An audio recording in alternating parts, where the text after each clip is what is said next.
Hi friends, welcome to my channel. ఈరోజు మనం 10వ తరగతి తెలుగు పుస్తకంలోని మొదటి పాఠమైనటువంటి దానశీలము అనే పాఠం గురించి తెలుసుకోబోతున్నాం. అయితే దానశీలము పాఠ్యభాగాన్ని రచించిన కవి బమ్మెర పోతన. ఈ పాఠంలోని ప్రతి పద్యాన్ని క్షుణ్ణంగా తెలుసుకుందాం. ముందుగా ప్రవేశిక. ఇచ్చిన మాట తప్పకపోవటం, తాను సంపాదించిన దానిలో శక్తి మేరకు దానం చేయడం, తన ఇంటికి వచ్చిన అతిథి అభ్యాగతులను ఆదరించడం అనేవి మానవులకు ఉండవలసిన మహిత గుణాలు.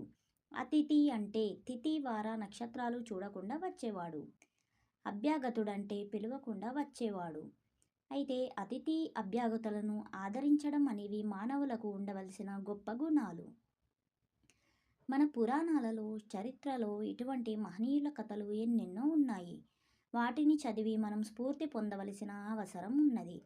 ప్రస్తుత పాఠంలో బలిచక్రవర్తి తాను ఇచ్చిన మాటకు కట్టుబడి తన గురువు వారించిన హెచ్చరిస్తున్న వామనుని కోరిక మేరకు దానం చేస్తాడు.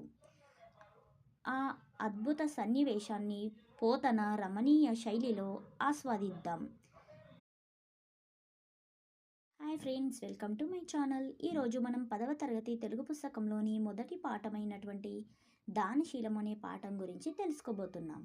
అయితే దానశీలము పాఠ్యభాగాన్ని రచించిన కవి బమ్మెర పోతన. ఈ పాఠంలోని ప్రతి పద్యాన్ని క్షుణ్ణంగా తెలుసుకుందాం. ముందుగా ప్రవేశిక. ఇచ్చిన మాట తప్పకపోవటం, తాను సంపాదించిన దానిలో శక్తి మేరకు దానం చేయడం, తన ఇంటికి వచ్చిన అతిథి అభ్యాగతులను ఆదరించడం అనేవి మానవులకు ఉండవలసిన మహిత గుణాలు. అతిథి అంటే తిథి వార నక్షత్రాలు చూడకుండా వచ్చేవాడు.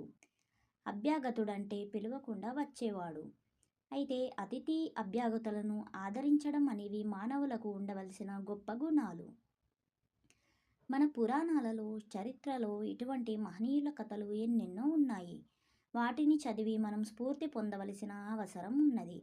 ప్రస్తుత పాఠంలో బలిచక్రవర్తి తాను ఇచ్చిన మాటకు కట్టుబడి తన గురువు వారించిన హెచ్చరిస్తున్న వామనుని కోరిక మేరకు దానం చేస్తాడు. ఆ అద్భుత సన్నివేశాన్ని పోతన రమణీయ శైలిలో ఆస్వాదిద్దాం.